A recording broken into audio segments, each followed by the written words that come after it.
Good day. There are many different types of nerd out there. You have some that will review books, some that will review movies, some that will review video games, be they angered or otherwise, and some, of course, who will review collectibles, be they Transformers or otherwise as well. But there's one sort of nerd that is somewhat misunderstood, somewhat underrepresented, if you will, on the internet, and that, of course, is the gun nerd. Oh yes, firearms ownership, ladies and gentlemen, is one of the most misunderstood hobbies of all time. They're seen as rednecks, they're seen as crazies, but in all reality, they're no less nerdy than the guy who reviews or collects Transformers. Guns are only as dangerous as the person wielding them. This fearsome-looking fellow here might look somewhat scary, but ultimately all it is a rifle, specifically a multi-shot carbine. Now, multi-shot carbines are somewhat expensive.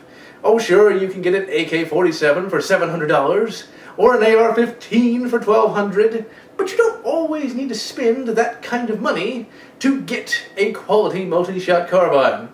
Now, the quality multi-shot carbine we're going to be taking a look at today is the classic, the legend, the one, the only, the SKS. But before we get into this gun itself, let's first take a look at a little bit of its history. The SKS was designed in 1943 by Sergei Simonov, and was only used by the Soviet military for a very short time, as it was quickly replaced by the legendary AK-47. Now, many other countries also produced the SKS and used them in a wide variety of conflicts throughout the world. In fact, the SKS can still be found in conflicts that flare up from time to time. The SKS would achieve great fame on the civilian market as many countries surplus them out. On the surplus market, the SKS was considered legendary due to its low price, great accuracy, and the fact that, well, it was reliable. Just about as reliable as the even more legendary AK-47, thus proving that not all military guns are evil weapons of war, but that they can also actually be fun guns on the civilian market. So now, let's take a closer look at it, shall we? And here we have my personal SKS. I picked this rifle up back in 2007 for the princely sum of $140. These days, the price has indeed gone up, but it's still pretty low compared to other rifles. Now, this is an M5966 SKS, and it differs from the base Soviet model in a few minor ways. The most obvious difference is the fact that it has a muzzle brake. Now, how well this dampens down on recoil, I couldn't say, because I had it removed for a number of years, and recoil didn't feel all that different. So, yeah, it's hard to say if muzzle brakes really do dampen down recoil, or they just look cool. Either way, I put it back on just so the rifle could be a little bit more authentic. Now, this muzzle brake did indeed have a legitimate purpose. Essentially, this was used for launching rifle grenades.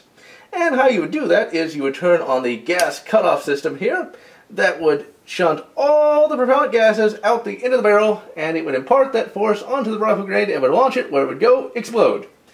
We also, of course, have the ladder grenade sight, which looks really cool, but for all practical purposes, you're not really going to be using it. However, you can buy inert practice grenades, and I've been tempted to acquire one time and again. Now, the other difference is something that you can't actually see. Many Soviet rifles actually had chrome-lined barrels because Soviet ammunition was corrosive. And it was corrosive because, in theory, you can store it for longer. Now, these days, you can't really get extraordinarily cheap, corrosive 7.62 by 39 ammo. Rather, these days, the cheap ammo you can get is Wolf brand ammo, and in theory, that isn't corrosive. And so the fact that the Soviet SKS had a chrome-lined barrel and this does not, well, you could say chrome-lined barrels are cool, but for practical purposes, the Yugoslavian's unchrome-lined barrel isn't any better or any worse than the Soviet chrome-lined one. So yeah, while some people on the internet will complain, oh, it doesn't have a chrome-lined barrel, for practical purposes, it doesn't matter. Now, we also, of course, have the bayonet, and it's a blade-type bayonet. On some SKSs, you can find spike-type bayonets. Really, either one could work, I should say. Both do the stabby-stabby very well. And we'll, of course, be demonstrating that a little bit later. Next, of course, we have the 10-round non-detachable box magazine that was integral with the SKS. And that, of course, would have been fed by stripper clips. And stripper clips are a very good loading mechanism simply because they're very cheap to get. I have 20 of the bloody things. Now, 10 rounds might seem a bit limited, but here's the thing. You can get 20 stripper clips for about, 20 bucks, I suppose. Whereas getting detachable magazines is a bit more expensive. The Tapco magazines that you can get hold about 20 rounds, and, well, they're reliable, and they actually engage the bolt hold open mechanism, whereas the metal mags do not. However, here's the problem with the detachable magazines. This magazine right here was about 20 bucks. So yeah, they're a bit prohibitively expensive, which is why I have a grand total of 2 magazines. This metal mag, which is of nowhere near the same quality as this Tapco mag, was just about as expensive. Really, if you had to do some fighting against, say, Putin or something, you'd probably just want to go with the 10-round non-detachable box magazine with the stripper clips instead of the detachables. Mainly because, think about it. You've got 20 stripper clips, so that's 200 rounds you can carry on your person.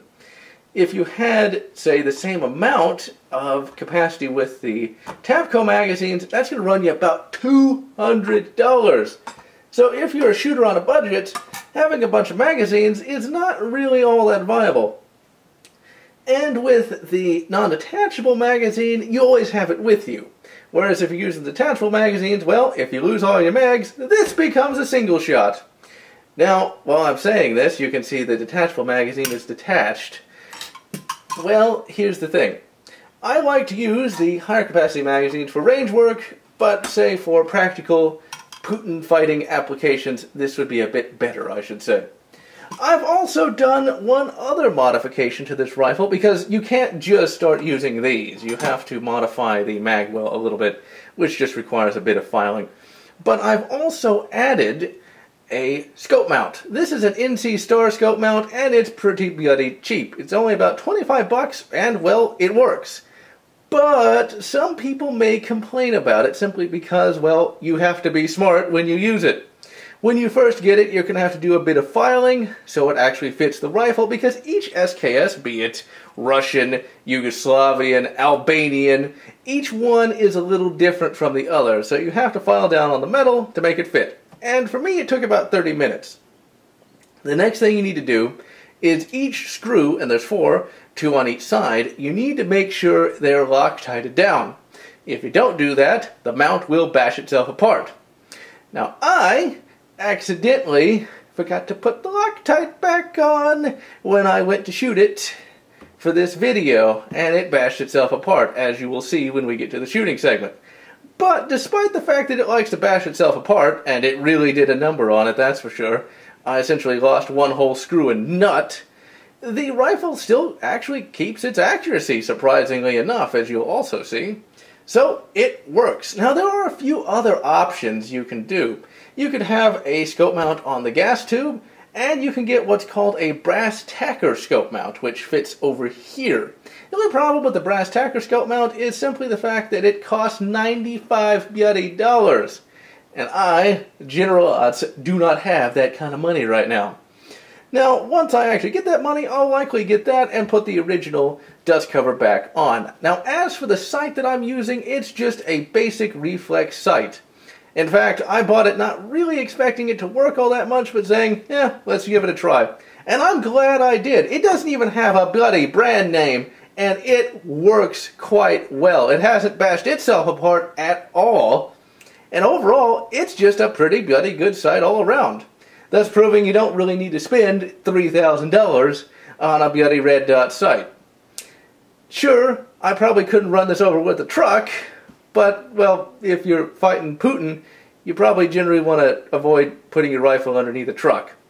Now, if, say, the red dot were to break, well, the NC Star mount here actually has a viewing port for the iron sights. Now, I know some of you are probably asking, General Lotz, why not just use the iron sights? Well, I've got really, really bad eyesight, and so it's much easier for me to shoot with a red dot sight or a scope. One final thing to note about the wondrous SKS is the safety. The safety is in a very ergonomic position, and it's very easy to turn on and off with just one finger. And it's probably one of the best designed safeties I've ever actually seen on a military rifle, beating out the AK-47, which was this rifle's replacement, quite a bit. So now, let's test out that bayonet and get to some stabby-stabby. One other thing to note is when you are reloading the rifle with these Tapco magazines, you generally want to make sure you fully push it up to the front of the rifle and then engage.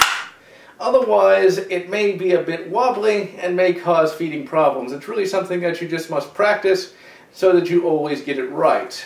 So let's actually close the bolt here, and let's engage the bayonet.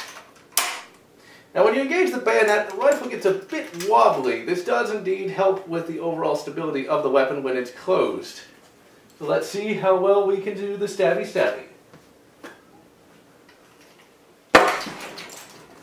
And as far as bayonets go, this thing actually seems to be fairly strong, although it does look like the blade is made of aluminum, so you may not want to do too much stabby-stabby for fear that it might break. And so now, let's take this thing out to the range and see how we do with it.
As you can see, the SKS is a pretty bloody accurate rifle in even the most adverse conditions.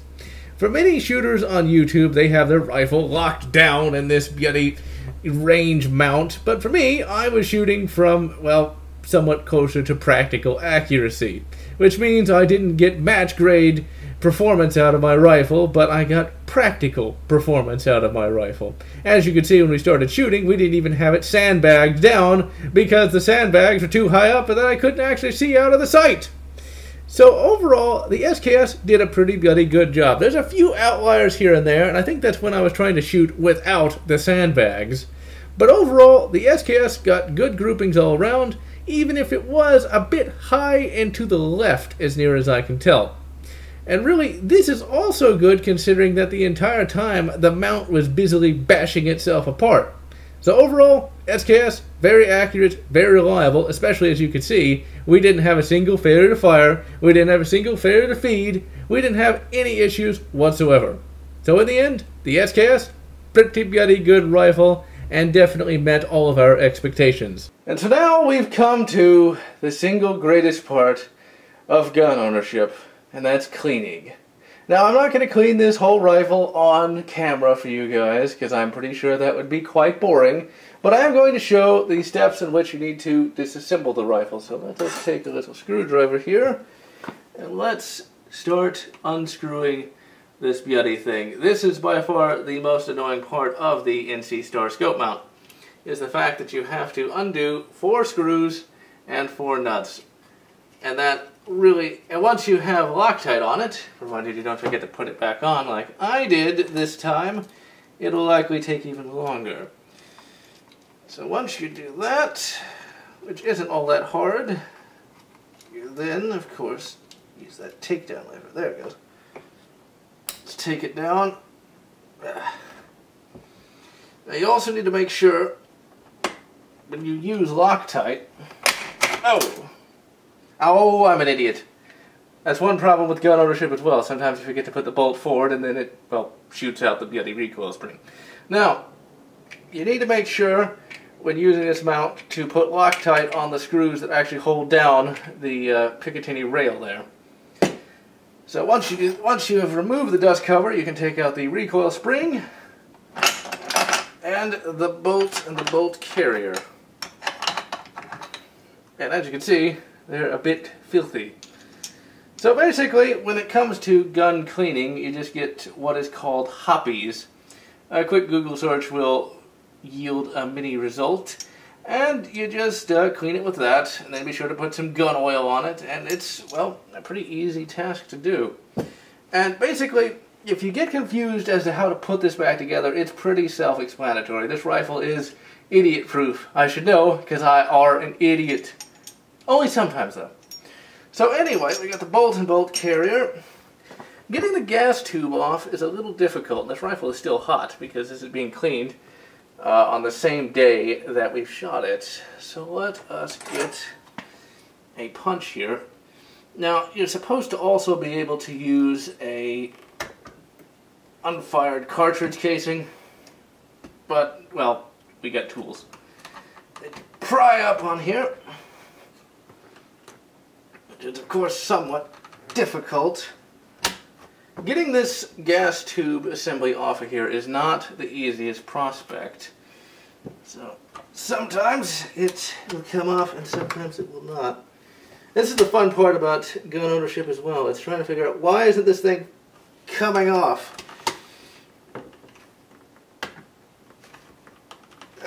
There we go. Okay. Now we've got the gas tube assembly out here, assuming I'm in shot because it's a one-man operation. So that's the gas tube. We, of course, need to remove it. So let's get our punch. Another problem, trying to get the gas tube out. Theoretically, it should just fall out. Now, you may not want to use a punch on that because you don't want to damage it in any way. Oh, what tool shall we use? Screw it, let's use a screwdriver. And then sometimes, stuff just doesn't come out. And then you look like an idiot. Okay, let's just, there we go. Ow.